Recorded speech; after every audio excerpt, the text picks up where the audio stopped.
Are aliens real? They're real, but I haven't seen them, and they're not being kept in, what is it? Area 51? Area 51. There's no underground facility. Barack Obama said that aliens are real. Have you seen any evidence of non-human visitors to Earth? Well, he gave classified information. He's not supposed to be doing that. You know? So aliens are real? Well, I don't know if they're real or not. I can tell you he gave classified information. He's not supposed to be doing that. Well, He made a big mistake. He took it out of classified information. No, I don't have an opinion on it. I never talk about it. A lot of people do. A lot of people believe it. But Trump's not one to leave it there, and now we're here, saying, based on the tremendous interest shown, I'll be directing the Secretary of War and other relevant departments and agencies to begin the process of identifying and releasing government files related to alien and extraterrestrial life. Do you believe, just for the record, that the federal government, any part of the federal government, is knowingly concealing evidence about UAPs from the public? Yes, sir. 100%. Yes. For the record again, just briefly, what do you believe UAPs could be or are? Strong evidence that they are non-human, higher intelligence. I echo my colleague's comment, sir. Was anything described as that we have possession of bodies? Yes. We have is it multiple types of creatures, or? Sir, I couldn't answer that. It was discussed quite a bit when I was at the Pentagon. The problem is the supposed collection of these biological samples occurred before my time, in fact, before I was even born. Has there been any, to your knowledge, any communication with a non-human life form? I would say definitively yes. He asked me point blank, have you read your Bible lately? And I wasn't quite sure where he was going with that. And I said, well, sir, I think I know what it says. Where are you going with this? And he said, well, then you would know that these things are demonic, and we should not be pursuing them. This is a Department of Defense official saying, stop looking at UFOs because they're demonic? Correct. Strong evidence that they are non-human, higher intelligence. I echo my colleague's comment, sir. That these things are demonic.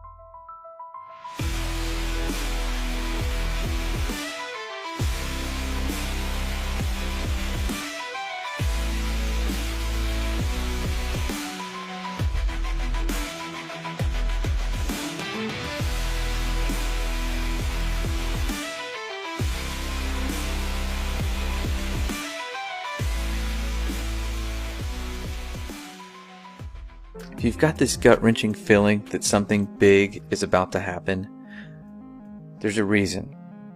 And it has everything to do with what is now being disclosed to the general public. Bombshell UFO report is expected in June from the U.S. government. Meantime, UFO sightings in New York have nearly doubled since the pandemic began, and we are getting new video from the Navy showing pyramid-shaped objects flying in the sky. We were warned by the late Wernher von Braun in the years leading up to his death in 1977 that there were going to be a certain number of cards played on humanity, all leading to a culminating event. Now everything Wernher von Braun warned us about has come true, except for what he called the final card that they were going to play on us, and it has everything to do with UFOs. The strategy that Wernher von Braun taught me was that first the Russians are going to be considered to be the enemy. In fact, when I met him in '74, they were the enemy. Then terrorists would be identified, and that was soon to follow. We heard a lot about terrorism. Then we were going to identify third world country crazies. We now call them nations of concern. But he said that would be the third enemy against whom we would be needing to build space-based weapons. And the next enemy was asteroids. This new one you're tracking, how big? It's what we call a global killer. Nothing would survive, not even bacteria. An asteroid some scientists call a city killer came closer to Earth than the moon this week. The scary thing is that scientists had no idea it was coming. Now at this point, he kind of chuckled the first time he said it. Asteroids, against asteroids we're going to build space-based weapons. So it was funny then. And the funniest one of all was against what he called aliens, extraterrestrials. That would be the final card. And over and over and over, during the 4 years that I knew him and was giving his speeches for him, he would bring up that last card. And remember, Carol, The last card is the alien card. We're going to have to build space-based weapons against aliens, and all of it, he said, is a lie. The way he said it to me, there was no doubt in my mind that he knew something that he was too afraid to talk about. Can you tell us, have unidentified flying objects been seen? Well, sure. We have lots of reports about what we call unidentified aerial phenomenon. Just a few days ago, the Pentagon confirmed that a 2019 video of a UFO sighting is actually real. It was a UFO. Very importantly, I'm hereby directing the Department of Defense and Pentagon to immediately begin the process necessary to establish a Space Force as the 6th branch of the armed forces. That's a big statement. Perhaps we need some outside universal threat to make us recognize this common bound. I occasionally think how quickly our differences worldwide would vanish if we were facing an alien threat from outside this world. They've done a great job systematically programming each one of us into believing that this alien threat is very real and very near.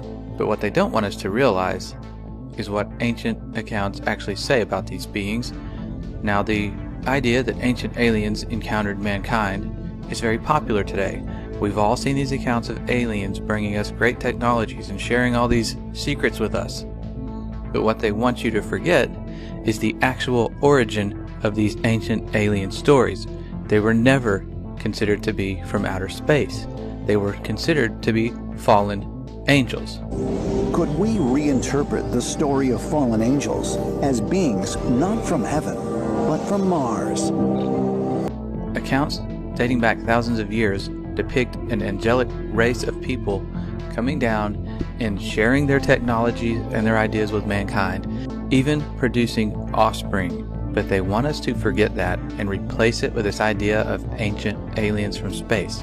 And they have to, because that's the only way this deception is going to work, is if we don't understand what's going on.